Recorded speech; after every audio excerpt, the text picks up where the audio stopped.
These are the battles of the War of 1812, edition number 3.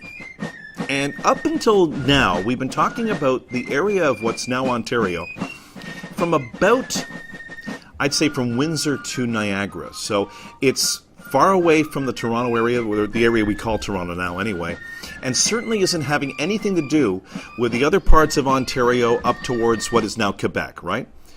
Things begin to change just a little bit as the Americans begin to realize that Upper Canada is not going to be a pushover. Because Madison used to say it was just a matter of marching into Canada and we could take it over.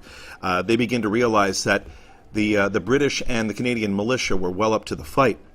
So instead of continuing to pursue what was going on there, they started looking at ways to make the fight uncomfortable for Canadians.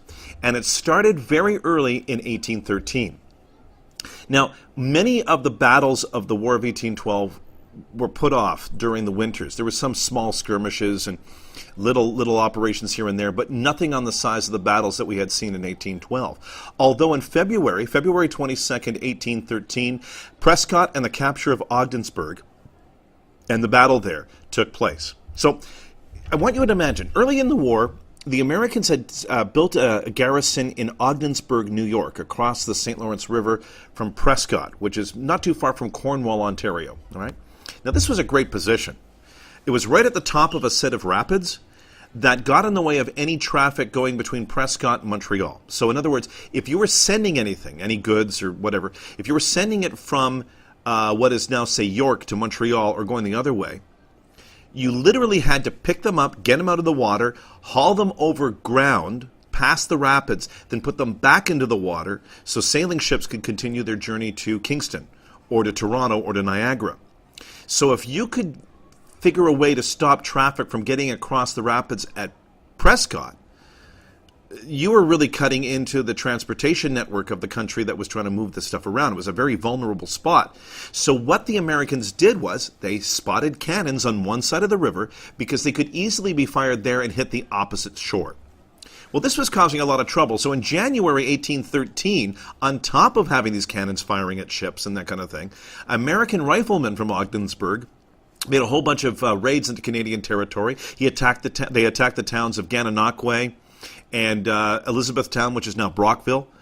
And it was making the Canadians on the other side more than a little angry. But they had no orders to go into American territory to fight back and seek revenge. Well, by the time February of 1813 came around, there were quite a few people who say it was about time to make an attack of their own.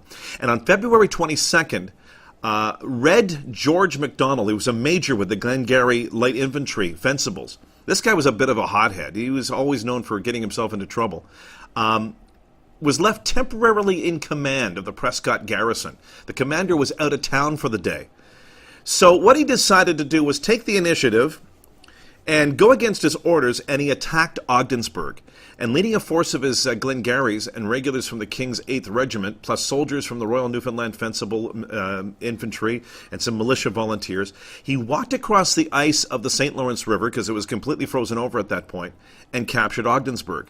And government buildings, some ships that were frozen into the ice, they were all burned before he returned to Prescott and retreated. And the Americans couldn't replace the garrison of Ogdensburg for the rest of the war, so that kept that British supply route open throughout the entire time. That was the only thing that we could expect to see going on during February of 1813. But as 1813 continued, especially towards spring, things started heating up, including one of the most nasty attacks that were ever made on Canadian soil.